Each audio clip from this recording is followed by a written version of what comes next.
Now, so Connection Podcast Network listeners, it's time. In your house, it's time, of course. The show we're covering tonight, but this is the Wrestling War Zone, a Monday Night Wars podcast retrospective series. I'm JT, and joining me as ever is my partner Chad. Chad, how are you? Doing pretty good.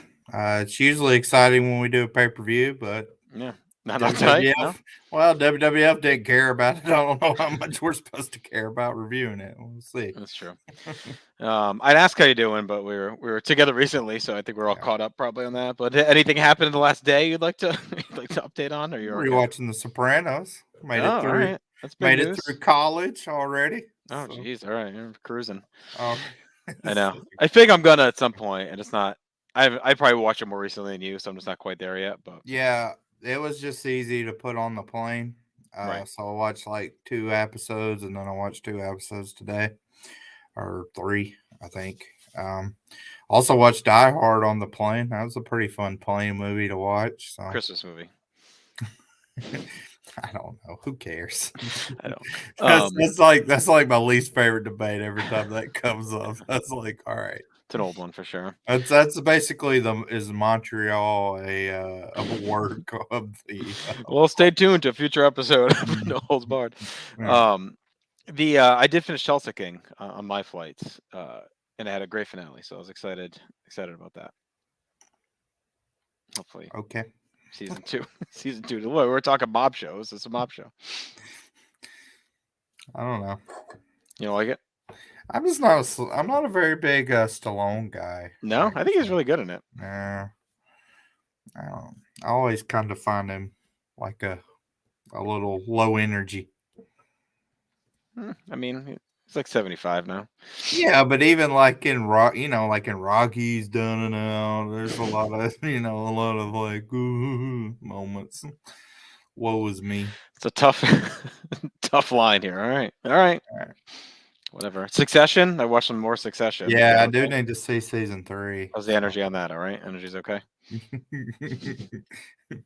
I got into season 2. I went through like 5 episodes on between the flights. Cousin Greg. They're long. They're long. I was sitting next to Cousin Greg, I think, on one of my flights. Looked just like him. But yeah, I think I'm into like the second episode of season 2. So made some progress. I watched the first episode of the series like 3 times because I would start it and then I'd get into something else and I didn't remember anything about it. So I'd go back.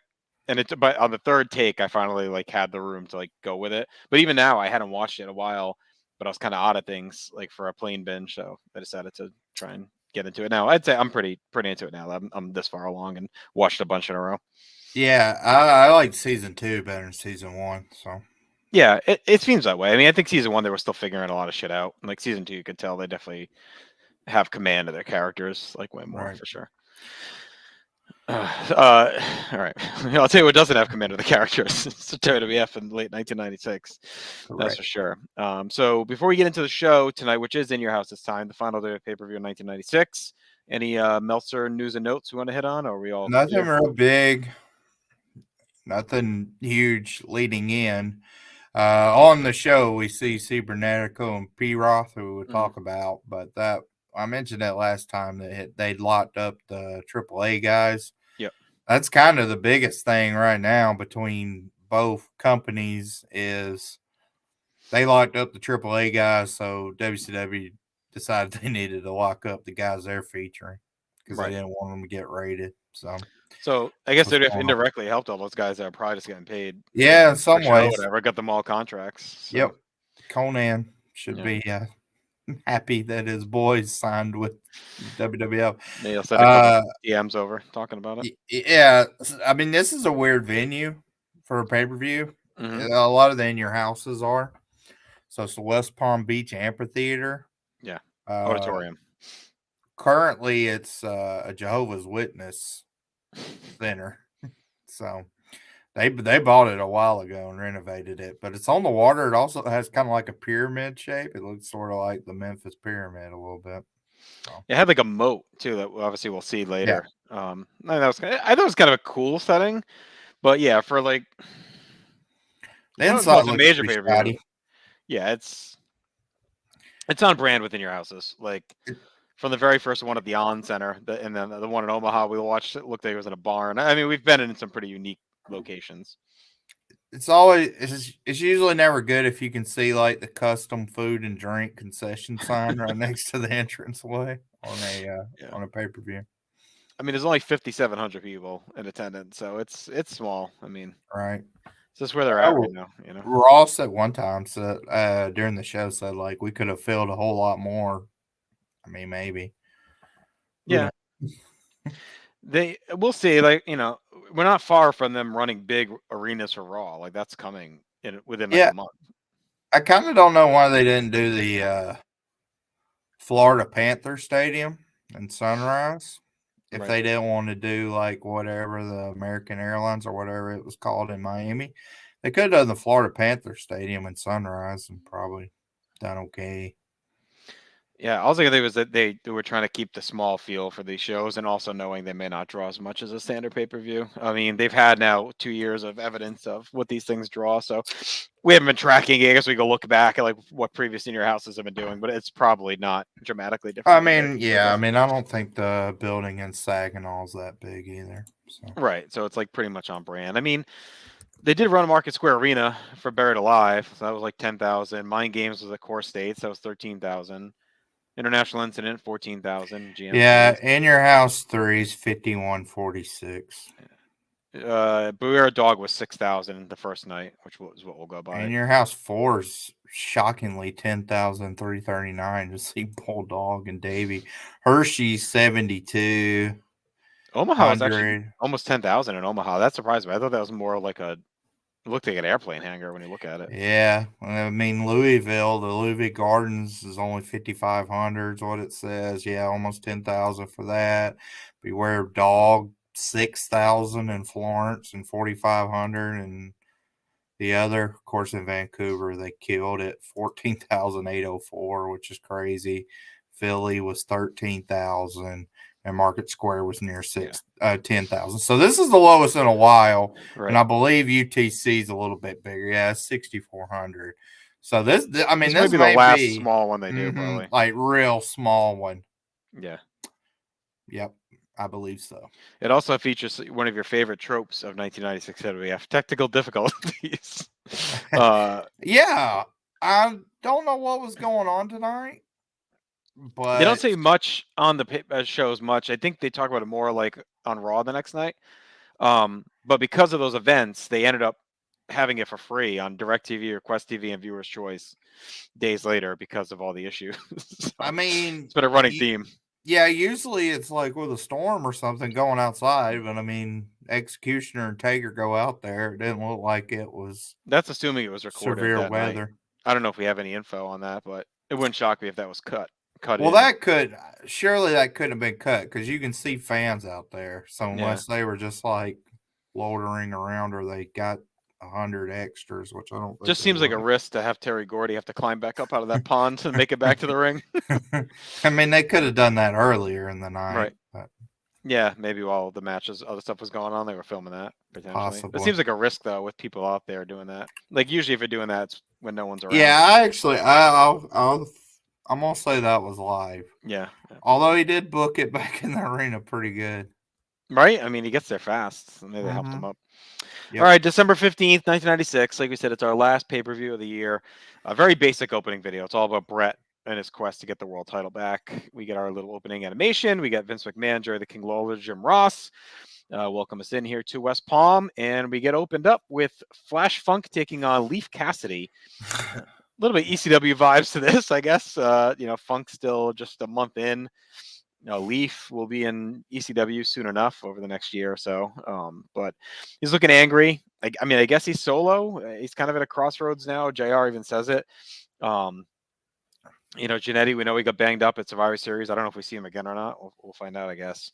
And I don't know if they're going Yeah, to get he may behind show up Leaf on at all. Nitro. That's right. That's true. At some point, he's definitely going to show up there. I don't know if we see him again in the WWF or not. We'll see. Yeah, I'm just saying that may be the next time we see him. Yeah. Right. JR says Flash Funk's the best in the game at high flying.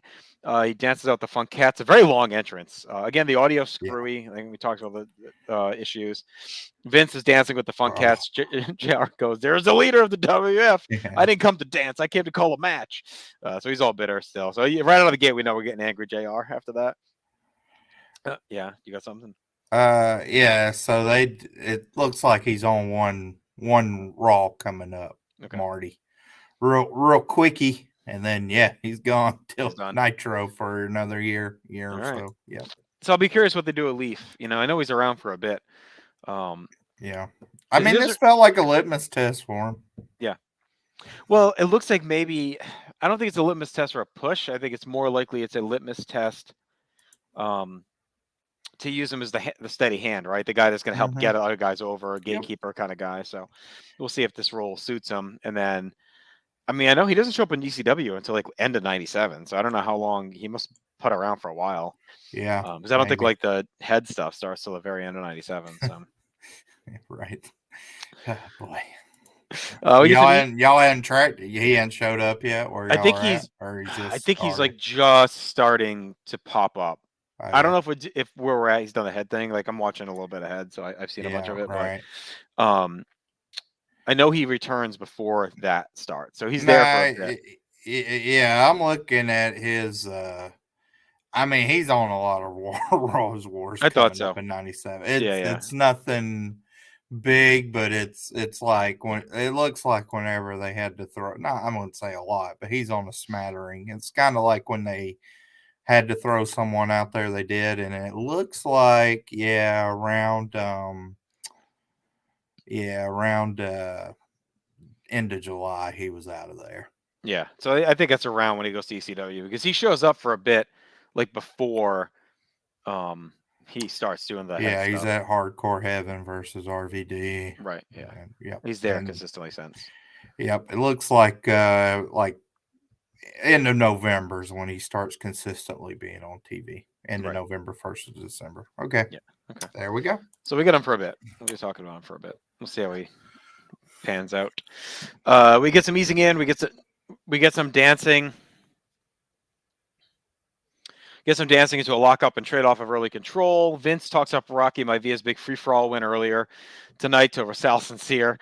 Flash is working the arm. Ross butchers a Vince McMahon Don Cornelius joke. He calls him Don Kirchner as the arm work continues. I don't know what he was trying to do. I don't know if he meant to say Don Cornelius and said Don I don't know. He was trying too hard on that one. It was the usual convoluted JR joke, trying to make too many references at once. We get more arm work. Funk grinds away, keeps Leaf grounded. Funk works the midsection. He's sticking and moving, hits a sloppy crossbody block after slipping. Funk goes back to the arm. Leaf counters into a Rana, into a front power bomb to take over. A lot of debate about aerial wrestling on commentary. It's pros and cons. Snow's hammering away with fists and headbutts, knocks Funk over the top with a belly to belly. Cassidy comes back with a springboard somersault plancha, chucks Funk back inside. Vince is talking about Riddick Bowe and Andrew Galata. So we're all over the place. Leaf gets 2 on a drop kick to the back of the head as JR says King uses the Lord Littlebrook drop kick when he wrestles. Leaf cranks a chin lock, but Funk kicks free, flips out of a power bomb and knocks down Leaf.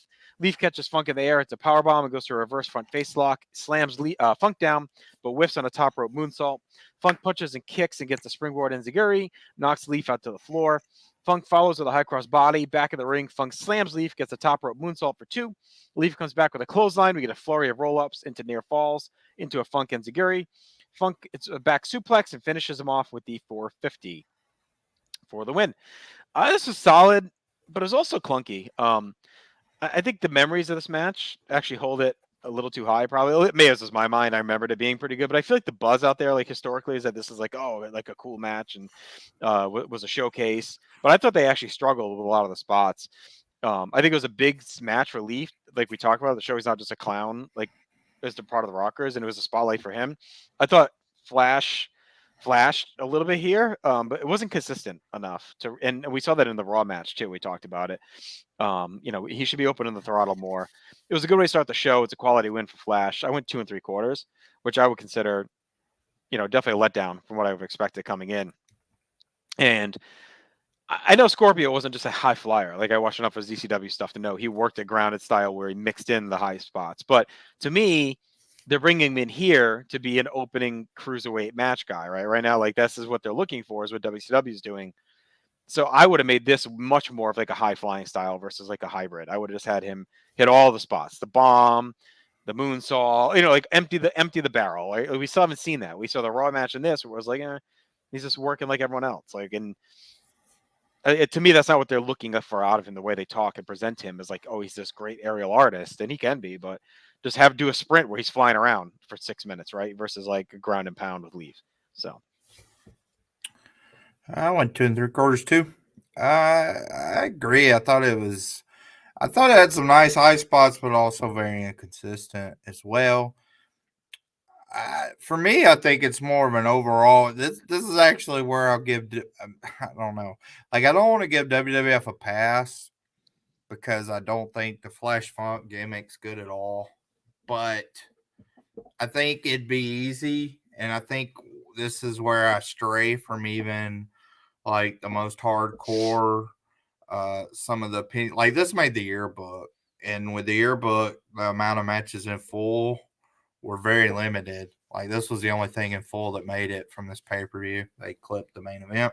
right, And I think that was kind of the catalyst because Scorpio is just one of these guys I felt like in that circle I'm consistently lower on. Whereas a lot of people think he may be like a high end match wrestler of the year contender, especially for North America in in '96. 1996. Yeah, 96. I don't know. I just never see it. I think it's weird. Like in some matches he has the character work down, in some matches, especially in ECW, in some matches he has the aerial moves down, Hmm. and I just don't think like they usually ever come together. I thought they didn't for sure here. So I think this would have been an easy match to like pinpoint and say, oh, well, it's the gimmick that like held Right. this match back. But I think it's the work actually. Like Hmm. I think this is a cool match if you do like a 2 minute video highlight package because Leaf going on offense with the belly to belly suplex is a cool spot where Flash takes a great bump to the floor. But then he gets back in the ring, they don't do nothing. They do nothing to capitalize on that. Right. And then some of Flash's high flying offense looks really good. Some looks awful. Just looks a little off. Even I'll say like the 450 that he hits with for the finish, like I'm sure it didn't feel great for Leaf because his knees come down right on top of Yeah. Leaf's stomach or whatever, sternum.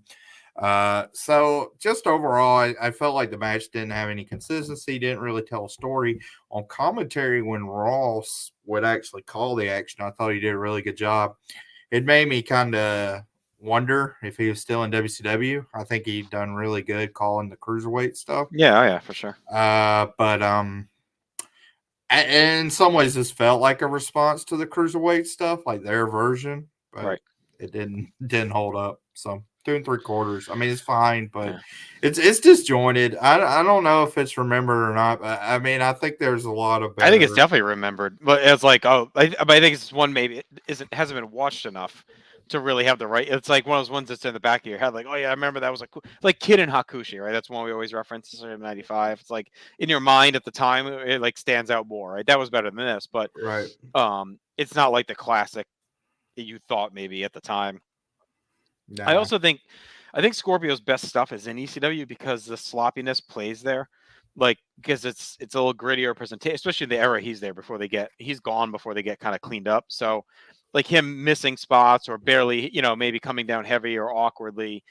And it's just like easier to hide there for whatever reason. Whereas here it's like you're looking for him to really nail some of these spots clean, and that's the goal that they brought him in for, and he's like still kind of, sloppy. And that's fine, but then make him like a street fighter. Don't make him like this slick looking dude, like that's supposed to be like pristine Yeah. and on point. You know what I mean? Say he's like he's a brawler who can fly and he's not going to be pretty, right? Like that's kind of what you're trying to, that's what you should be presenting him as. Right. It's disappointing. I mean, I don't know. I mean, this may honestly be his best I was gonna singles say if this match. didn't hit, I don't know what's to come. I know Yeah. he's got one infamous Raw match. I think it's in the spring. It's during the ECW feud stuff. I think he fights.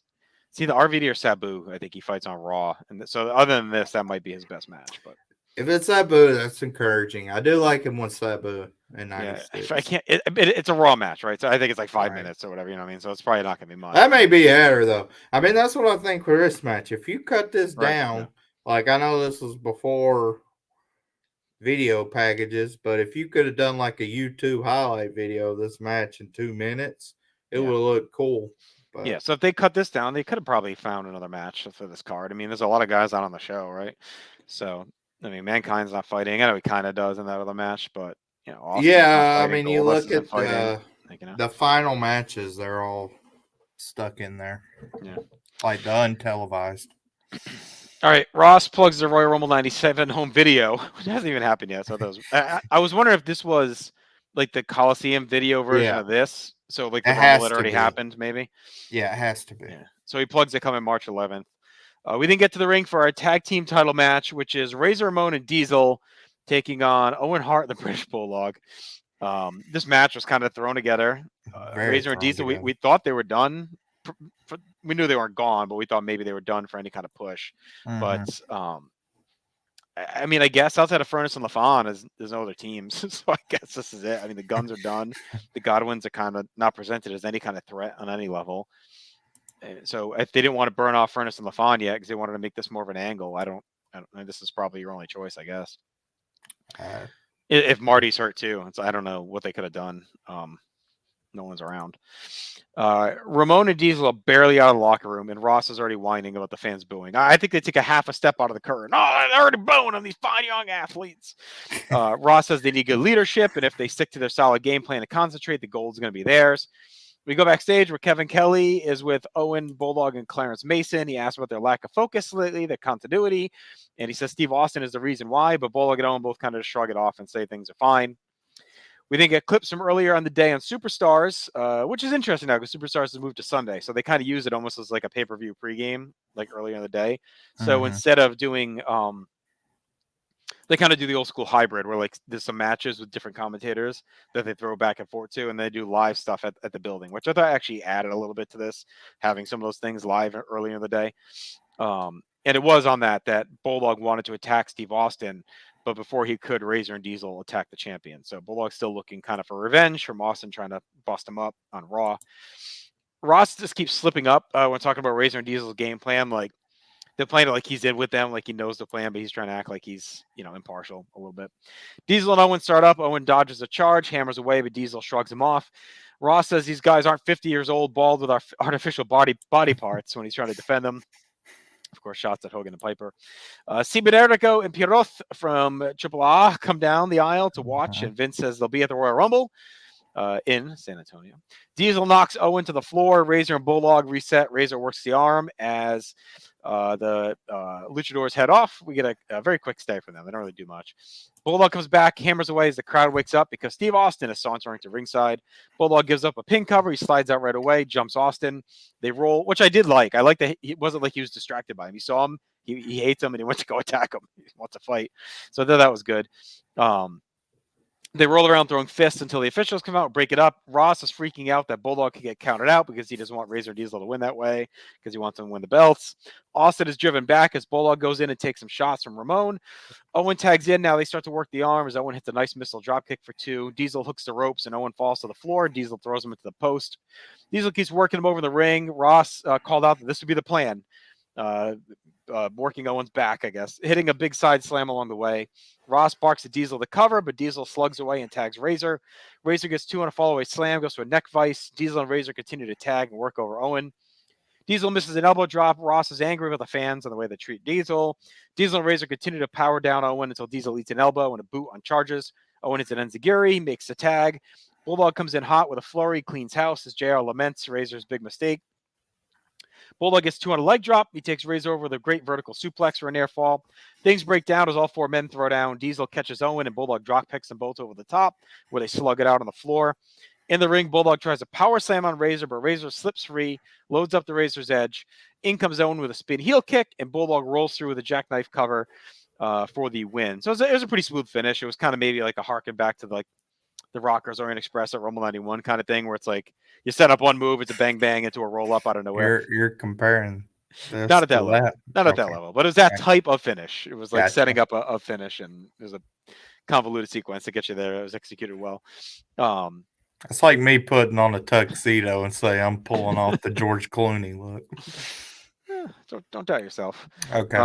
JR's angry at the ref because he allowed the illegal man to come in. Austin comes in after the match. He takes out Bulldog's leg again, and then Owen checks on him as Austin's taken to the back by the officials. And that's that for this segment. Another clunky match. Just a lack of a face heel dynamic overall really hurt it. Razor and Diesel just do not resonate with the fans at all. Like Ross is trying to bitch about it, but it's legit. Like no one wants to see these fucking guys. The match was slow. The distractions didn't help, but at least it added some excitement on the other side, I guess, by having everyone keep coming out because the match itself, I think they knew was going to be a mess, so they might as well use it for storyline stuff. They hit the home point. It was Bulldog giving up a pin to get distracted by Austin, and Owen is pissed about it. Like he wants to focus, and that screwed him up. So whatever. Razor and Diesel are out of gas. They got their one big tag match out of them. They got their angle out of them. Like this really should be it for them. Like the division needs maintenance big time. Like we just talked about. Like they got nobody at all. And WCW has like an embarrassment of riches on the tag scene. Yeah. Like half those teams don't get any spotlight. Like I know Bagwell this turn, but like American Males, French Canadians, Nasty Boys, like these teams that aren't really doing much there could have been like champions here. But they're all just kind of there, not doing much.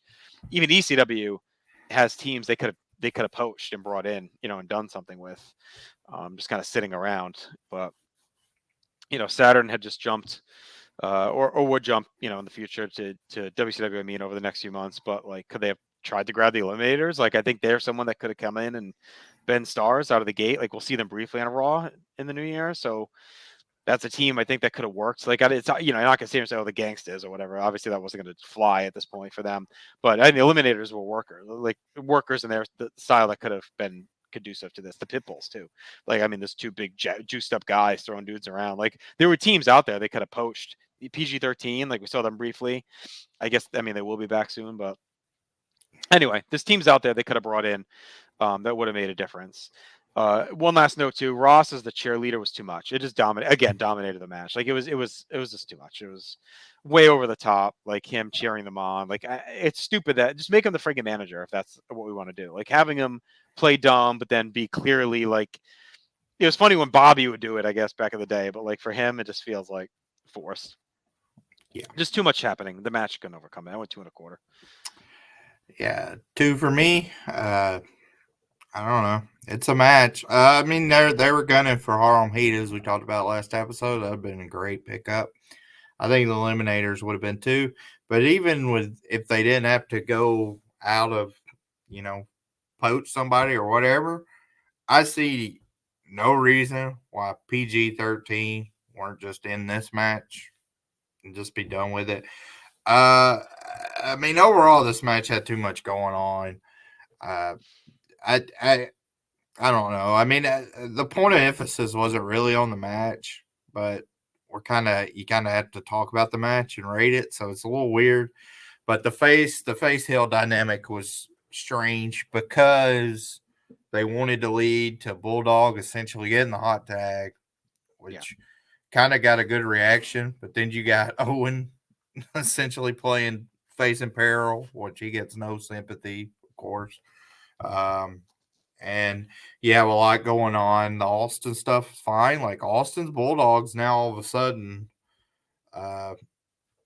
probably their second most heated whatever. Right, which is why they couldn't. Which I guess why they couldn't have that here because they're obviously we talked about it on one of our last episodes that looks like something they may be planning for Mania at right now is Austin Bulldogs. So I'm just trying to think of ways they could have got out of this match, right? So like that's off the table too. You can't do that. So right, Clarence Mason very rapidly joining the ranks of Ted DiBiase and Mr. Fuji as most worthless managers on the outside. Like I really thought. I mean, I was never a big fan of his.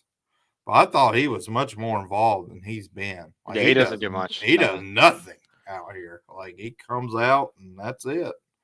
So I don't know. So there's just too much going on. You got Bulldog and Owen arguing.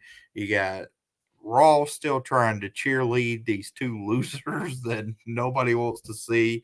So like any credibility he gets from his announcing in the opener, he kind of loses it here. Yeah.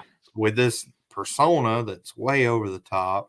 You got these two AAA guys that nobody's ever heard of or seen. Vince identifies them as they walk out. Do you think Vince had any clue who either of these two guys were if he had to sign them? No, Like if definitely they not. came Yeah. off the street, like, Right. No you chance. know, Cybernetico rips off his shirt for some reason. There's a lot going on, and yet not a lot interesting going on, I'd say, besides what's going to happen Right. with Austin Bulldog, Owen, that dynamic.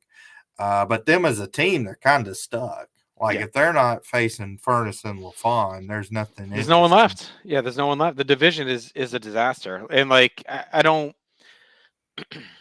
Maybe you could have done Austin versus Owen, where Owen says, "I'm going to beat him and get rid of him, so you can start focusing again." Like maybe they could have done something like that instead of this match. But like you said, PG-13's bumming around. I mean, they're gonna, Well, I guess they had showed up, right? Were they already? Yeah, they were already They're out. at this show. Yeah. When they show the AOL stuff, they're back here. Yeah, they weren't So gonna. See, that's even more reason not to use them. I think because the nation, they're not ready to like put them in that position to get squashed by these guys. So I think that's why we didn't see them in this match. I was thinking they weren't on yet, but they are. yeah, Um, there had to be a local freaking team that could have run in for this. Like, why not use Pieroth and Cybernetico? They're here anyway. They're not going to win the friggin' Rumble. Just have them have a double count out brawl and Austin comes out. That probably would have been better than this. And at least you would have maybe, like, they could have gotten the fans going a little bit. You know what I mean? right. Yeah, I don't know. I don't. Because they do. I think they work the tapings. Yeah, I mean they had options. It just felt like for them to them to like run back Diesel and Yeah, they Razor. were dead by this It point. Yeah. definitely showed a lack of creativity. So Yeah. And bodies. well, No that too. body. All right. We just mentioned it. The Nation is backstage. They've overtaken AOL. They're chatting on the computer. We see that Crush is now with them. Yeah, So we hadn't really seen that on TV yet, but he's with I don't know if they had done it on the weekend shows maybe or that's something, what I but was wondering. yeah, Uh, he's standing there with them. it's news to us, and they don't mention Right. it on commentary that Crush is now a member of the nation. No. So if So you're just a Raw viewer, right. this So was maybe it was on the Cindies, or maybe right. it could have been earlier that day. Maybe it was on Superstars that day or something. Yeah. King asked Jim Ross if he knows anything about that online stuff. So there you go. Vince is in the ring for an interview. He brings out Ahmed Johnson to a big pop. Vince says Ahmed takes on Farouk at Royal Rumble in his big return match from injury. So that's what, 7 months pretty much. He was hurt Yeah, the he's been on the show for a while. beginning of July or so. Johnson says he lost his girlfriend, his car, and his house because of that injury. But he has his fans, and Farouk's going to feel that pain. Vince says Ahmed almost lost his career, too. He asks about the kidney, but as Ahmed starts to answer, we get the Nation of Domination music firing up, and the whole nation appears up in the bleachers. Farouk says if it wasn't such a pitiful crowd tonight, he'd put his foot in Ahmed's ass. But Ahmed is the reason that his people are behind 50 years. Farouk is going to create his own race of people. And besides Redneck, he hates Uncle Tom's like Ahmed the most. And he'll prove he is the promised land at the Rumble. And they all do the nation salute. Ahmed wants to start fighting right now. He fires up the "You're going down" chant, the infamous one. Gets going, and Vince wraps us up. I thought this is fine. I think it's a good reboot to this feud. I mean, I know they've had their back and forth already since Farouk debuted in this character. But we're 6 weeks or 5 weeks in the Rumble, so I think this is like a good kind of hard reset on pay-per-view to kind of get us back going. It just reminds us what's at stake. Ahmed was badly injured and lost a bunch of stuff, and now Farouk's got better backup than he had then. And he's going to kick his ass. Creating my own race of people was quite the line by Farouk. I don't know how he's going to accomplish that, but that's his plan, apparently. Especially given the people he's currently surrounding himself with. I mean, that's not. Yeah, I mean, first off, Ahmed continues his good run of fits where he has a nice tracksuit again. Mhm. He jumps up on the apron, jumps over the ropes to kind of show he's healthy. It's just weird. Like it's gonna be interesting to see how much he falls off. I mean, and he looks in good shape. I wanted to make a joke that he lost everything, but not his appetite. But he hasn't got the No, he big looks pretty T. good. Yeah. Yeah, he's not in big T territory yet, but that's coming soon enough. But no, I mean, as a promo, it's fine. It just this is one of those weird things too. Like I didn't think this was bad, but it's in retrospect can be kind of it's tough to not uh sort of overblow like my interpretation, but Mhm. I felt like even already we're a little bit weaker as far as the heat for this feud than we were. It's just gonna be unfortunate. I think Like some you, of it is this crowd and setting too. I mean, it's like I guess I want to see it how it plays out some more. If it continues to be that yeah, lack of heat, or is this kind of this setting? I mean, the Ahmed got a good pop, but I think Farouk just hasn't been reestablished enough yet. Like it's a completely different gimmick from when he injured him, and it's like different goals and statements and everything else, right? Like right. when he injured him, it's because he wanted the IC title, him and Sonny, and now it's like he's trying to create a whole new race of He's a people. gladiator, right? Yeah, it's like a Yeah, whole different setup. You know what I mean? yeah. Now it's a So race war thing. Yeah, yeah, it's definitely a pivot. Yeah, it's just I mean, like I would say, Owen Austin's way more interesting, but I mean, a lot of that's just Austin though too. yeah, he's Like just if you been think with dynamic. Austin right now, he has the Bulldog thing, he has the Hart thing, you still have the Pillman thing Hmm. lingering. Like he's got a lot going on. So Yeah. Which is good. I mean, they should be using their best guy as yeah, much as it's just the possible. Austin factor. Right. Yeah, That's it. So yeah, again, this was fine. It reminds us this is coming at the Rumble. We'll see how it heats up. I mean, I remember it being a pretty good feud for the first like 4 months of the year. Like I remember being pretty into it. It seemed intense.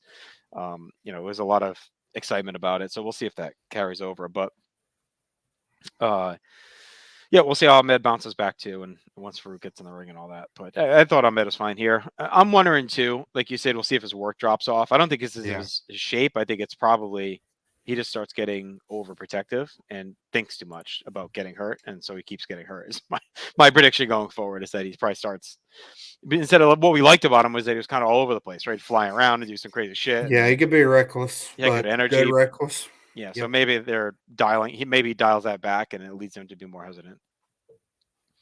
Or we get a video package for our next match, which is our Intercontinental title battle between Marc Mero and Hunter Helmsley. Yet again, here in 1996. Well, Yeah. yeah. I mean, we'll go through it. So we get this video. I had issues with this. We get this Was it the video Gregorian package. chants? Well, we get this video package that shows all this stuff, and it's so perfect dominated. Hmm. And then what happens in this match? This match has interference, like every other freaking match tonight.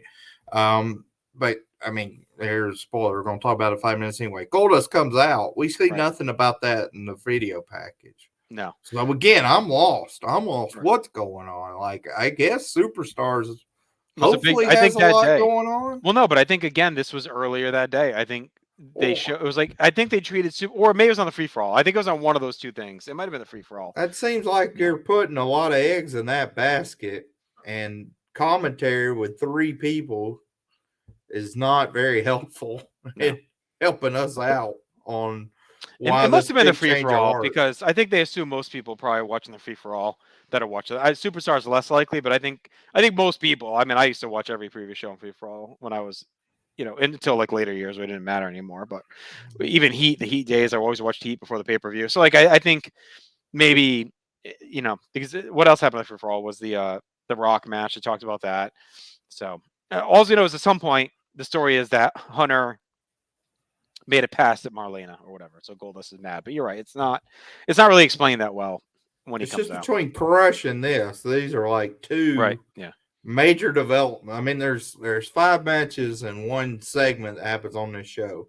So in 2 out of the 6 things, there's a major occurrence that if you just Right. watched Raw, which is their flagship show, you had no clue Right. what was going on. So Yeah. I'm curious. We'll have to look up the Crush thing. I really wonder if that happened earlier that day too. yeah, yeah. It might have been even Livewire. They were doing shit on Livewire too with some of the stuff. Oh Lord. At that point. But uh, the video package, yeah, had like some Gregorian beat music, which was interesting choice for this feud. It is very perfect centric. I mean, it just sucked that he bailed on him. Like he really fucked up this feud by leaving and everything that happened with that. Mm-hmm. All right, Mabel and Sarah. Mabel, what's their group name? I guess Mero and Sable march out to Vince as Vince references their satellite transmission issues. The audio's still off, so there you go, your favorite. Hunter saunters out with his gold. He's rolling solo tonight. He's got his new classical theme, Always the Joy. That's in place. Ross talks about Hunter trying to make an offer to Marlena. So he did say it right here, and he says that she was offended and upset. He says earlier, I think he said earlier tonight. Okay. Um, King hypes up the Karate Fighters Championship on Raw between him and Sable, so that's gonna be live Karate Fighter Monday. We see the blimp floating around. We get going with a lockup and some mat grappling. Ross thinks Mero's wound way too tight. Mero keeps fighting off an attack, counters the strikes, and knocks Hunter to the floor. Mero meets him with an axe off the apron, keeps up the pace in the ring until Hunter walks out of the corner and hotshots Mero on the top rope. Mero backdrops Hunter to the floor. Hunter uses Sable as a shield, shoves her into Mero, and then shoots her into the steps. Ross fumbles the joke about Hunter being court-martialed at military school. He's like working too hard tonight, Ross. He's trying to get all this shit in and call the matches. Like, this is why the gimmick is too much for him in this role, because he's trying to force these stupid jokes and one-liners and stuff, and it's just, like, none of it's working. Hunter runs Mero into the steps again as Vince is apologizing more for the satellite issues. Hunter, he's probably like, not again. Like, after Beware a Dog, here we go again. Hunter hits a tilt-a-whirl backbreaker for 2. That was pretty tight. Goes to an abdominal stretch. Ross says there's a rumor that Hunter's dating Kathy Lee Gifford. The ref finally breaks the hold with Hunter grabbing the ropes. Hunter shoves the ref. Ross thinks he's pushing the ref to see how far he can go to get away with things. Mero reverses a whip, but eats a boot on a charge. Hunter catches a boot to the jaw coming off the middle rope. Ross says Hunter uses people till they have no more value, and that's how he became IC champion. Prescient, perhaps. Mero comes in with a flurry, gets 2 on a head scissors takedown. Mero puts Hunter on top, hits a top rope Rana, heads back up, but Hunter shoves the ref into the ropes. Mero falls hard to the mat. Hunter loads up a pedigree, but Mero counters into a slingshot to the ring post. Mero crawls over, gets 2. Both men are up, and Mero knocks the ref down by accident. Hunter gets a neck breaker, grabs the belt. Mero blocks, gets a roll up, but Hunter kicks out after the ref wakes up and slowly counts. Mero shoots Hunter hard to the corner. He flies to the floor. Mero meets him out there with a somersault plancha. Goldust comes down and grabs the IC title, but Hunter ducks and he hits Mero by accident. Then he turns and hits Hunter too. The ref wakes up, starts to count, and Mero barely beats the count into the ring to win by count out, so he does not win the title. After the bell, Mero hits the wild thing for the pop. Hunter's slow to walk back. Goldust shows up again and just punches him in the face of the aisle and then leaves. I mean, whatever. It's the same old story. Both guys get time. There's a good storyline here. They have a feud going for a while. There's a chance, but they just were slow and just felt a step off. Ross in like super ADHD hyper mode too is not helping at all. Like, he's calling shit at like 100 miles an hour, getting all this crap in, and these guys are plodding through a match. Like, none of it sinks. It's like, we're not calling a crazy spot fest or an athletic contest. It's like these two guys are just slogging along. Goldust is here. He screws up the match. I guess maybe we're going to be turning him, or at least he's the tweener now. And we talked about him needing a change. I mean, he's been dead in the water since August for the most part. Yep. Mero's all year has been the same fucking story. Like, he gets close, he can't break through, gets these chances, can't deliver. I don't know what his deal is. Hunter's fine in this role, but it's clear he needs someone. Like, he's missing something. They knew it too, because they wanted perfect with him, and we'll see a couple more iterations of them trying to find ways to add heat to him. But this whole threesome right here feels very like they all need some kind of change. Like, it all feels extremely played for all 3 of them. So I ended up going 2.5 on the match. I guess by Mero winning, he's gonna get another title shot. I'm assuming. So maybe I thought this was a blow off, but I think we're gonna get another one. So this feud has literally been all of night. It started at WrestleMania, and here we are In Your House, and it's still going. So. Melts are coming through for us. So in the Observer, it says, before the actual pay-per-view started, they did a brief angle. Jim Ross was supposed to be interviewing Bret Hart, but in the background, you could see Hunter Hearst Helmsley put the moves on Marlena, whose look they've changed to be more feminine and attractive. So there you go. So that was on the free-for-all then. That was on the free-for-all. With this match, Helmsley also debuts his new theme song. Yeah, Ode to Joy. Yeah. Who is that, Bach or is that Beto? I'm not gonna be able to top my Bach joke from the other night at dinner, but I'll you bust that out. As a match, I actually like this. I thought it was worked pretty well. I went 3 stars. Schiller, Friedrich Schiller. Neither. Okay. Really, Schiller? Okay. No, it's Beethoven. Yeah, Beethoven, right? Yeah. Schiller did impression. All right. Ludwig. Did you know that? Did you know that was Yes, Beethoven's? Ludwig von Yeah, Beethoven. Ludwig von Beethoven. He's a member of Imperium. No, this. I, mean, I thought this match was worked pretty good. Um, it, it, to me, this was like a better version. This to me, this is like a tighter version of the opener, where like the actual most spectacular spots probably weren't as spectacular, but we had more uh, psychology involved. The stuff with Perfect, I thought was very weird. Yeah. How they kind of transposed the events uh, to sort of sync. Now they're kind of acting like he rammed the card into him on purpose, like, and Right. Yeah. that was a shoot or something. I I think don't they're know. trying to spin it that Hunter, yeah, it was like using him. It was all Hunter's just trying to like fuck with Perfect, and yeah, it's they're trying their best to make it like Hunter was like the dominant force in the whole thing, ending blowing up. He kicked him to the curb. He got what he wanted. Even when Ross says it, he's a user. Does whatever he wants to win. Like they're trying to save face of Perfect blowing up their second biggest angle in the Right, fall right. by leaving. So So Golda's coming out. He did needed something different. So maybe this is something. I mean, it looked like the start of something. It's an interesting choice. I don't think the crowd quite knew how to react to it, yeah. but I mean, this crowd didn't really know how to react to a lot of stuff. Um, the finish is kind of lame, but overall, I thought it was well worked, and they do need to be pushed away from each other. Yeah, it's So too we'll much. see. So that needs to happen too. But I mean, Hunter. Mm, how blasphemous do I want to get with this statement? Is Hunter's 1996 in ring better than Owen Hart's? Do I want to try to make that theory? I think it's a lot closer than you would think, just on the surface. Yeah, I think I'd still probably take Owens matches, but it's not egregious to say after everything we watched. I've liked Hunter. I feel like Hunter's been good in putting together some connective tissue for his matches and not doing too much. He And had a good match with actually, Sean too. I mean, like, what do we grade those comparatively? yeah, they're Owen pretty Sean and Hunter close. Sean. Yeah, Yeah, I mean, I'd say the In Your House 6 is probably still ahead, but that was disappointing. I mean, I think this is one of the reasons I like this is I think this is one of the best versions of Hunter, and we're not going to get it for a while where he actually does show some ass. hmm Um, you may have to rewind to 2014 to when he shows this much after this little run. So I enjoyed it. Would you give it for a grade? 3. Oh, all right. Yeah, you're high on. I don't know. Maybe I just played out on these freaking guys. Like, it just felt clunky and slow to me. It And was like, 5.8, but 3. like I said, Ross going 100 miles an hour doesn't help it either. It's like it's just Yeah. like nonstop. I don't know. No, it just feels like none of it's cohesive again. I feel like they were finding a little groove, and now it's back to like everything just feels like it doesn't complement each other. Like everyone's doing like too much. I think for a while we had not enough going on, like it was dead, and now it's like we're trying to do too much.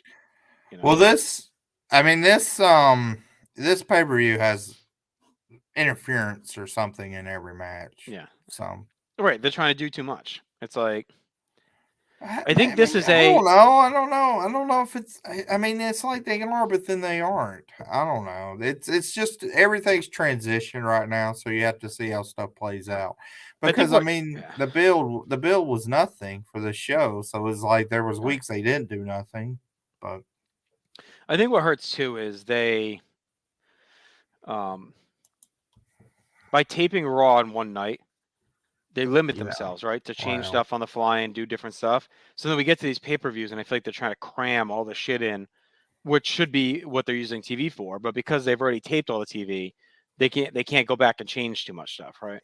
So I think maybe this is what's going to help drive some of the change a little bit is to allow them to do more on the fly and week to week. They gotta be live at least every other week, if not every week, right? So I think yeah, yeah, yeah. As we talked about, that taping schedule is just a huge, mhm, dead weight around your neck that yeah. you can't escape from. No, it's too much. Like 4 in one night is just too much, and Hmm. that's why now all of a sudden you get to these pay-per-views and it's like, what's going on? like no, because none of this was probably thought of a month ago. Like they probably didn't know they wanted to put Crush in the friggin' Nation a month ago, And now Right. they have to throw him in, right? So they're doing it the night of, and maybe a month ago they weren't sure they were going to turn Goldust yet, and then they decided over that month that let's do Goldust and Hunter, and so like they don't tease anything on the go home. It's like nothing ever happened, and then all of a sudden we're into it on the pay-per-view. So. Big Davy went 3.25. All right, maybe I was a little too harsh on it. Doc Hendricks is backstage with Sid, but we go back to Superstars where Shawn Michaels attacked him outside on a loading dock. Brett got involved as well. The three of them got into it, with Sid crushing Brett from behind. Sid issues a warning not to strike him or you will get paid back. And then he shits on Doc's hair. He said Shawn beat Brett, and then he beat Shawn like a dog, so it's going to be pretty easy for him to beat Brett there, man. Hart. I've liked this feud, this three-way feud. I think if like three-way dances were a thing at this point for WWF, you could see that maybe they would be building towards something like that for these three guys because they're kind of the way they're all interacting, and feels like maybe a Brett versus Sid versus Shawn match or something they could have been teasing up. It's possible. It kind of depends if they wanted to keep Brett and Sean apart to Mania. Right. Yeah. That was still the plan. I mean, I don't know. As we get closer to Final Four, we can look and see Right. what it seems like they're building for that show before everything goes awry. But I mean, that would have been a nice spot for that. They Right. could have done then. But All right, we get a video package for Undertaker, Paul Bearer's feud. I mean, ostensibly Paul yeah, Bearer. It's Mankind Execution, but it's all Bearer. That brings us to our next match, which is an Armageddon rules. Undertaker versus Executioner. Basically, just no DQ. We talked about it last time. You yeah. get the 10 It's count. a Texas death match. Yeah, you get the 10 count to get up and recover. So Bearer leads at Executioner. Taker is trying to end this whole thing. Ross runs down the rules. So really good vibe for Taker's entrance. Probably some of the hottest we get out of the crowd tonight, as usual. Taker loads at the bell. He beats on the Execution with strikes and a backdrop. Taker lands two big boots. Ross asks Vince, has he ever had a friend turn his back on him? Which is a loaded question. Taker keeps kicking away as Vince says we saw Mankind earlier, but he's not out here yet. Executioner ends up in a trio woe. Taker kicks away at him. Taker misses a charge to the corner. Executioner hammers on him, but Taker no sells and comes right back. Executioner drops an elbow drop and slowly clotheslines Taker over the top, very slowly. Taker pulls him outside, but Barrett cracks him with the urn. Taker just no sells it, and but Executioner comes from behind and throws him into the post. Taker fights back. He pulls up the padding, but he hoists Executioner up. Mankind comes flying around, trips over the mat, and then whacks Taker's leg. Rough night all around for everybody here. Even Foley's usually pretty flawless in his execution. Trips over the mat on the way out. Back in the ring we go. Mankind Executioner double team Taker. Taker fights them both down the aisle into the entranceway. He slings Mankind through the house set. We go back to the front door, which is a cool spot. So they go into the house, around the house, and then come back out the front door. Taker keeps beating an Executioner against the house until Mankind saves. They go back to double teaming. We get a bunch of security coming out. They spray mace at Mankind. He's scrambling around. He actually gets locked in a straitjacket. Taker drags Executioner back to the house. I love that. That's the way he goes, back to the door. And then down the hallway into the concourse. They head outside as we go back to ringside where Mankind is locked in the straitjacket and being dragged off by security. Gorilla Monsoon is out there. We cut outside. Executioner is now rolling down the side of the building into the moat. Taker hobbles back into the ring and beats on Mankind, who's trapped in the jacket. In comes Executioner again. Taker clobbers him and hits a tombstone, and Executioner is done. So we only got one. We don't. I mean, we got this fucking rule, the Armageddon. We don't even use it. It's the only time. Only pinfall. I'll say this though. Actually, I thought it was a fun little fuck fest. Like the crowd was really into it. And it's Mankind adds the chaos to it, and Taker worked hard too. And even Gordy, I mean, he was all right. I don't think this is as bad. I don't think this run has actually been as bad as history tells you it was for him. Like I agree. he's looked okay. But essentially a squash of both guys. With I like them using the set piece. Like I thought that was cool. Added a lot to the chaos, knocking the house around. Going outside was different, so that was cool too. It's probably something else. Time to do something else with Taker Mankind. We talked about it. They had their match on Raw. That was pretty much it. This is the coda. Execution is washed. He's gone. Yes. Let's move on. Let's do something else. I'm not saying Taker has to be done with Bearer. Like I think that's okay, but with Mankind, I think he's got to move on from him. Like if Bearer can find something else, we can save him. Should be finding something else pretty soon. Yeah. Good atmosphere, but just a basic brawl. I went 2.5 again. I think the vibe was cool. They did some different stuff. I'm back and forth on that being pre-taped or not. Like The way they cut and he's already Uh, rolling down the thing. No, I it was thought live. about it. I don't think it can be because when Taker gives him the tombstone, He's he's wet. dumping water. Yeah, Yeah, he's yeah. dripping God, he just completely. gets back so fast. You So know what I mean? unless they like did like a Gatorade bath in the They could have backstage, dumped water on him, like in the back or something. But see, that sounds like these guys got transmissions issues. You think they're thinking dumping water on continuity? Executioner. Yeah. I guess maybe He, that moat must have a quick exit and back in the arena or something. yeah, I mean, it looked like you could get to that little bridge area and go up there, but Yeah, yeah, I mean, he had to book. I mean, and he already had to book it up a couple of flights of stairs to get to the outside. Like Terry Gordy right, around this time's my age. Like, I obviously hadn't had a stroke, right. so maybe got more capacity upstairs than he And had at that time. But and it it's must like, be a. I mean, maybe it's a close walk because they are out there quick. Like by the time we cut to them, he's already rolling down the thing. So I yeah, guess you maybe this wasn't see. a I lot of mean, space. You know. you see them get to the exit of the arena, and then Vince announces to us that the cameras can't follow him out there. Right, And then all of a sudden, that camera's out there watching him, and he's already mid roll. right. I went 2.5 2. It's okay. I mean, it Yeah. was a fun brawl. I don't get the. Some people really hate this match. Mm, Scott Keith really pops off if you want to read his review. It's a fun time. I mean, here's the thing, like you weren't getting 1983 Terry Gordy. right, You weren't even getting 1993 Terry Gordy. Should have known that. For what you got, probably about the best case scenario. Like they had 3 or 4 minutes of spirited brawling. Once he was starting to blow up, and you could tell that clothesline you were talking about, mm, mankind runs out. He does that. One thing that I didn't think made a whole lot of sense is they say there's like no rules constantly in this match, and then right. security and everybody else contains mankind.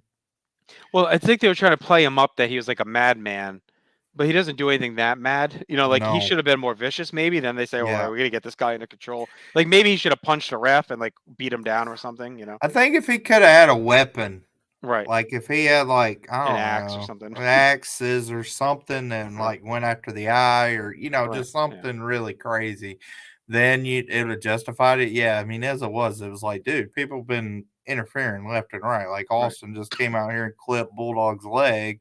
He didn't get put in the straitjacket by security and Rene Goulet or Or say whoever. or say anything goes except mankind interference. Like, Right. you know, you could have done that too, and then he comes out and they're gonna lock him down. So that was a bit odd. I mean, otherwise, like, I mean, this is a show that doesn't have very many memorable moments. Them destroying the house is one of them. Yeah. So at least has that going for it. But yeah, I mean, this feud should be completely done now, which it is. I mean, we Yeah. don't see the executioner again. I don't believe. I'll be very shocked if we do. No, I'm pretty sure Yeah, he's done. yeah. Is So, this it for Gordy on any stage? I mean, I don't think he comes back to ECW uh, at all. oh no, don't he? Doesn't he have that like real late ECW match? I mean, he's at Heroes of Wrestling, which is All right. no, he's not, is he? No, actually, he's not. All right, I'm looking at his cage match. So he does. He actually does have a superstars match. When did this air? Oh, January 12th, 1997. He has a As superstars match executioner or as Gordy? as executioner, where Goldust defeats him. Oh wow. Then he worked. This is a bizarre. Like the first week in January, he works 3 house shows as a tag with Mankind versus Hart and Bulldog. All right. But Maybe they were gonna yeah, keep him around a little bit. They must have kept I him at least for that taping and the I you know don't cycle or whatever. know. We only have time on one of them, and it says it's 5:19, so it looks pretty squashy. And then he does a few matches in IWA Japan. Does a few matches in a promotion called BBOW, which I've never even heard of, versus Greg Valentine. And then he has some stuff in War, including a match with Tenru in 1998. Here's one for you. November 6, 1998, Jimmy Snuka defeats Terry Oh Gordy in God, 4 minutes. Oh, you brain dead idiot. one better, one better. The next night, Hector Guerrero and Jimmy Snuka defeat Terry Jeez. Gordy and the Honky Tonk Man. Oh my God. The tag match. Let's roll that up for YouTube roulette if it made it. But that's it. So, I mean, he worked like 20 matches after this one. I didn't remember him at all sticking around WWF, but I guess unless you watch I the mean, it's Superstars, one, you're not yeah, gonna it's see it. one televised match. All right. Anything else on that one? You're good.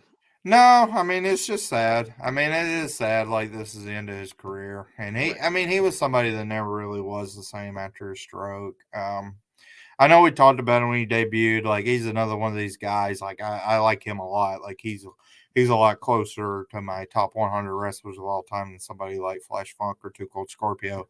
Right. But I still don't, and like he doesn't make my top 100, but I think he's a really great worker. And if you watch his run with the Freebirds from like 1980 to 1984 ish, I mean, he's incredible. He is one of the best workers in the world for those years. And then, I mean, the early 90s, he has a really good run too. And you definitely forget how young he was. I Mm-hmm. mean, when they blinded JYD, he was 20 years old. Yeah. Like he was a kid. So Yeah, stroke sucked. I mean, I mean, he's probably a guy who would have hung around for a while, yeah, it doing. could have. I mean, he certainly could have been. I mean, if he hadn't had that stroke, he's somebody that would have been primed to have had like great battles with even like Mike Awesome Mm-hmm. in ECW if he'd have wanted to, Right. or versus Bam Bam like in the triple threat. Like Yeah. he could have had a lot of avenues. Right. And like Ross or Foley, like they probably would have brought back Oh in too for a yeah, little I mean, run. I actually, yeah, I think he probably would have been in the WWF more than likely, just based on who was there and who was talent Well, I mean, Doctor relations. Death comes in, right? So I mean, they could have Yeah, put them yep, back together. Could have yep, used them right now. yep. All right, Doc is with Bret Hart. It takes us back to this morning. Again, we see the brawl. Bret says he puts nothing past Shawn Michaels. He's only going to worry about himself. He's waited 8 months to get the belt back, and Shawn doesn't matter anymore. Sid's the champ. Shawn's music starts, and Bret's pissed about it, and looks forward to beating Shawn as champion at the Royal Rumble. So out comes Shawn Michaels to a pop. He's going to join commentary for the main event. Any thoughts on that promo? Promo was fine.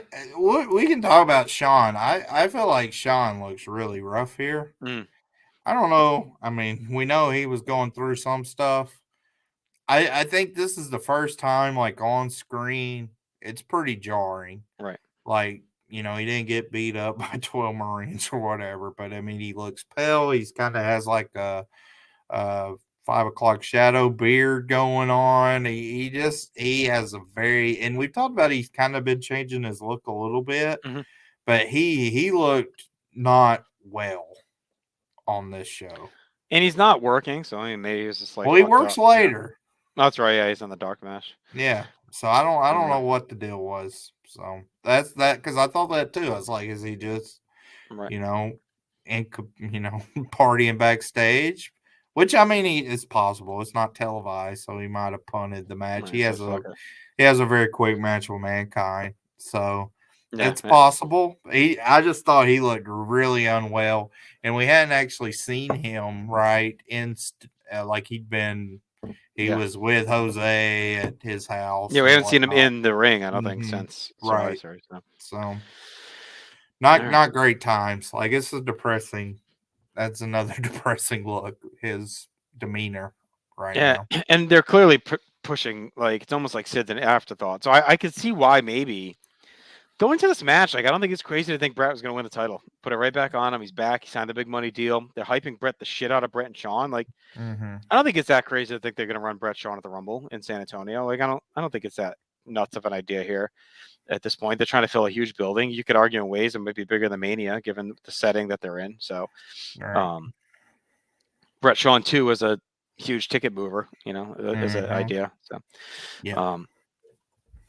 I think there's actually a little bit of mystery coming to this one. I mean, I Yeah. remember that as a kid.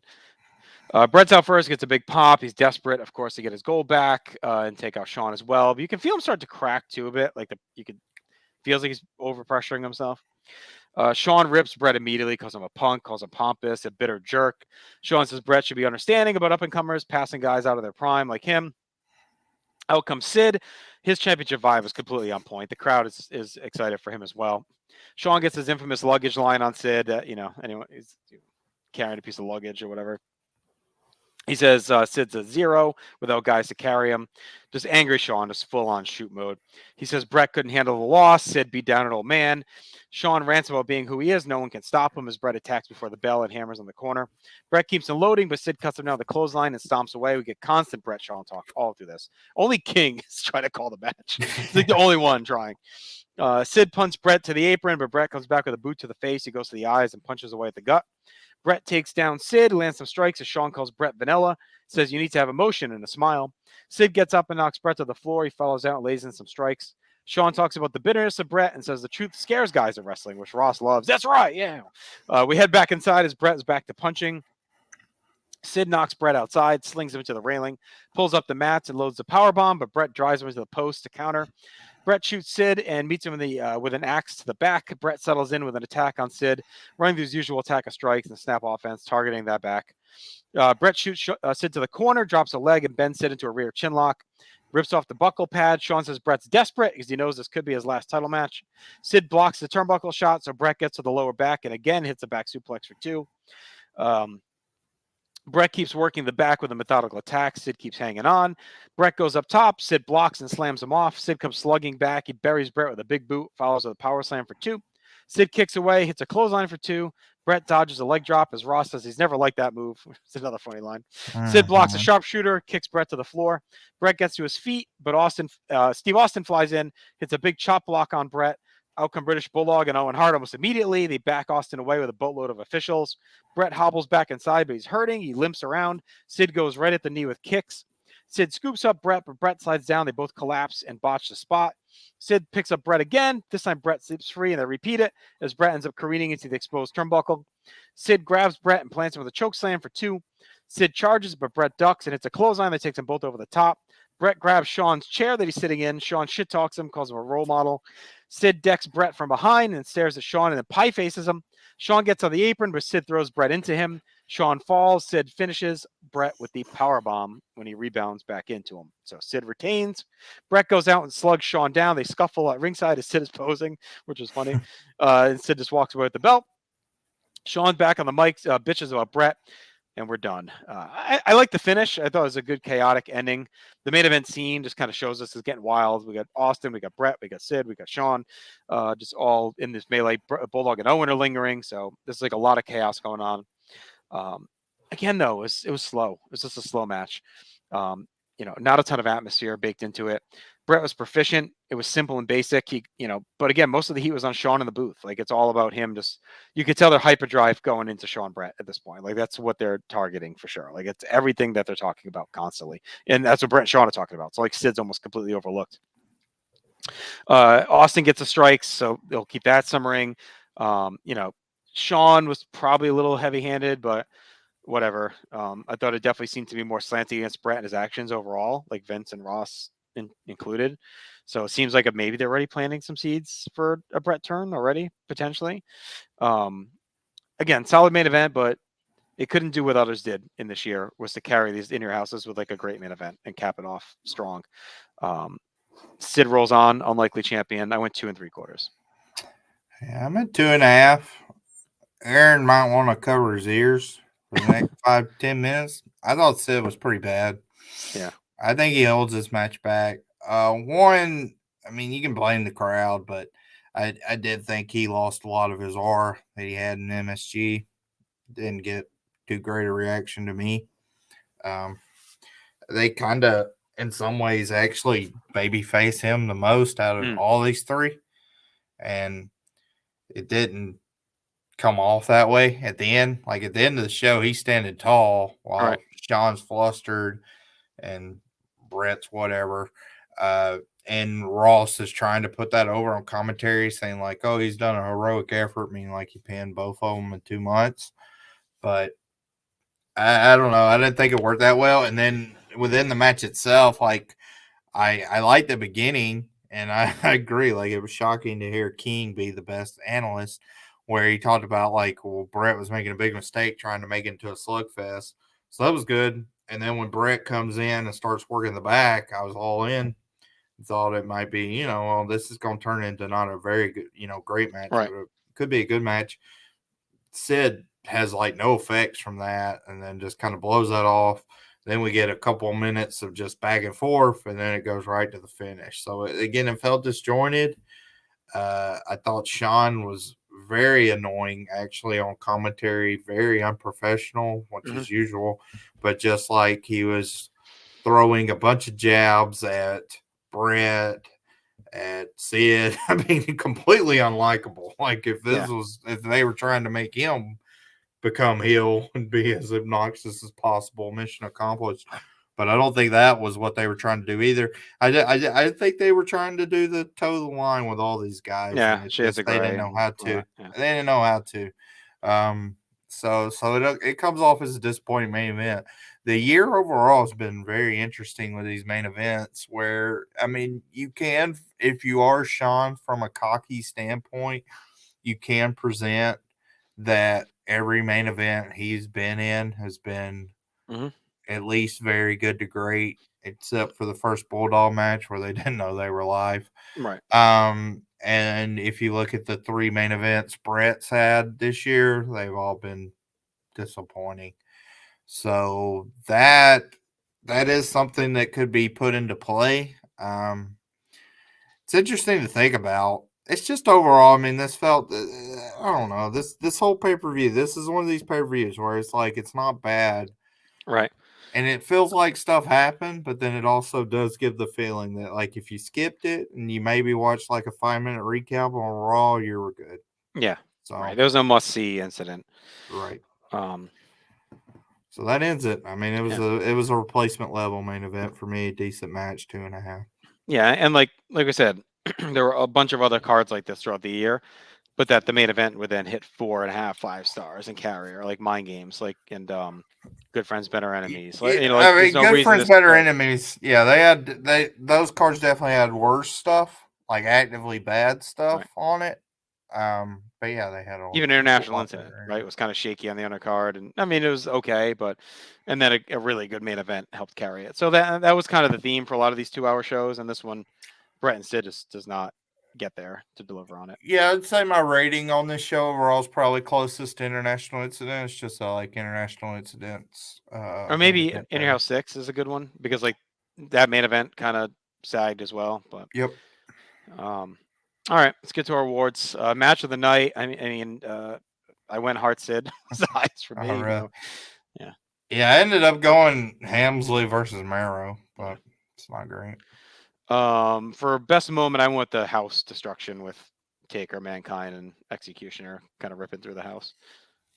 Yeah, I can get behind that. It's fine. I went Undertaker for MVP. I mean, he kind of carries Gordy. He's the most over. He's brawling with Mankind. He stood tall at the end. Like we said in the main event, I thought all three guys kind of washed each other out, and I wasn't as into Mero Helmsley as you were. So I mean, I thought about Hunter, but it is what it is. I can go with Undertaker too. I don't have much of a dog in the fight. any other commentary notes besides what we No, talked about? I did like you mentioned it, but I did like Ross saying that he always hated the leg drop. Yeah, it's fun. That was a rare good jab he had tonight. Otherwise, I mean we talked about it too. They did better. They only had one guest commentator, but four Hmm. is too many. Four is Yeah. just too many. Shots fired. We talked about them both. Ross saying Diesel and Razor aren't 50 years old with bald and artificial body Yeah, parts, and then 45 and 50. Yeah. and then says he doesn't like leg drops. Mhm. Um, I don't think we had any debuts, right? Um. No, I guess Pierrot and Cybernetico. Yeah. I mean they show up. Yeah, they're on. Let me move them here. All right, no dropped angles. I don't think. I mean, do you want to count this as a Sean Izzy fit? I mean, he was bitching the whole night. I Yeah, don't. It's just he was just. yeah, I think he's just gonna be like this demeanor till yeah. whatever, and then it I actually absolutely. becomes he becomes a heel, so it becomes good. Like if this all along was him to be a heel, Right. great. But it's not. All right, final grade. I just went 5 out of 10. I mean, it was about as average of a show as you could get. It's quick, at least. It doesn't drag. Every match I had was between like 2 1/4 and 2 3/4, I guess. So it was just a very in the middle of the road show. It was fine. I didn't hate watching it. It didn't get me excited to ever want to really watch it again. But I wouldn't like say, oh, it's one of the worst shows ever, which I think is Mhm. what some people do put it out there as. Like when you talk about the Nader, the company, and that show, I think it's maybe one of the most inconsequential shows. But I don't think Yep. it's like one of the worst shows. Like I don't. It's not something I would have a lot of shows below this one as far as like ones I never want to watch again. Yeah, I mean, I hadn't seen this show very much in full. I think that speaks to how insignificant it is. I agree. Like I ended up just going 4.5 though. I don't know. It is a very replacement level show, but then I thought about it. I was like, well, if I actually paid for it, like again, I wouldn't have been Right. calling demanding a refund, but I don't know. There just wasn't a lot there, which kind of projected going in. It's not like it's a surprise, but Yeah. still, it's like, all right, This is actually give one me something.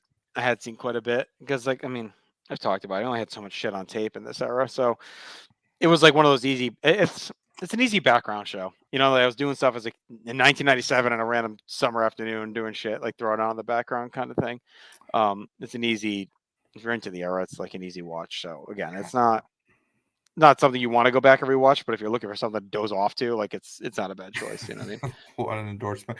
I mean? Well, I I mean, don't, yeah, it is what it it's is. like a little. It's a. I don't want to call it a comfort show, but if you're a fan of like that era of like new generation, back end new generation, like this is like the little stretch you throw on, doze off. Oh boy. Yeah, I don't. This was a show that I don't know why, but it didn't seem to make it to my video stores either. No, yeah. I mean, it's So, kind of like whatever. All right. Well, we're almost there. Almost there with WWF. No, I don't know. hmm We'll see. I can tell you this. I don't know if we're done with the 4 week taping, but the next one's only a couple weeks. The night after this, they only do a couple weeks of TV. So that may be at least one trope we may be done with is the 4 week cycle yeah, well, I potentially. just see. I mean, I don't think like there's more than 4 weeks until the Rumble, which Yeah, they but we only get hadn't. two. We definitely get two out of this one. So it might be 2 and 3, perhaps. That's what I'm saying though. Yeah, Like they hadn't been stuck to where they either had to have two tapings or right. they had to just do 5 between pay per view But my cycles. point is, I don't think I'll ever go back to a 4 because Maybe. I mean, maybe not, but I'm that would pretty be good. sure because between Rumble and Final Four, I think Right. there's the Toronto Raw is in there where they replay the Rumble shit or whatever. That's like an infamous Raw. We get the Manhattan Center. Is it? I think it's. Oh, actually, no, that's after In Your House. But the Louisville one's live. That's the night after. I'm trying to think what else. Thursday Raw Thursday. That's before. So there's none for the Yeah. dog show. So we may have had our last 4 show taping. I'm pretty sure we have. We may get 2 or 3, but I think we're done with 4. That'd be welcomed. So that'd be that's one change, one thing out of the way. The 4 week. All right, so we'll be back. I got to check the schedule. We definitely back in 2, or is this Yep. We'll be back okay? in 2. All right, so back in 2 weeks, December 16th, 96. So we will cover the fallout from this show. We'll see the live Raw, and the Nitro. We get 2 weeks to go to Starcade still. So we've been talking Yep. about it. Like, have they peaked? Do they have enough in the tank to get us to Starcade? Yep. And still be hot. So we'll cover that. On that show as well. And then, of course, we didn't do our combo awards tonight because we'll do that at Starcade for the month. We'll get to that. So we got a couple more before Starcade, but we're chugging along. And then before we know it, we'll be in 1997. So that's exciting because we know 97's a pretty interesting year. Like it's not like, oh, I hope something happens. We know it's going to be there's a lot of great stuff to come for both Yeah. I years. mean, I think in many ways, 97 is the best year we'll cover between Yeah. both. Yeah, so that's exciting. We'll see how week to week it holds up. But all right, check out everything we have to offer at the North South Connection. You can follow us on YouTube, which is if you're watching us here, this is where we're at. Also on our any podcatcher app or northsouthconnection.com has everything out there. We're on Twitter, we're on TikTok, Instagram, we're all over the place. So just search North South Connection. Thank you for your support. Smell the napalm. We'll talk to you in a couple weeks.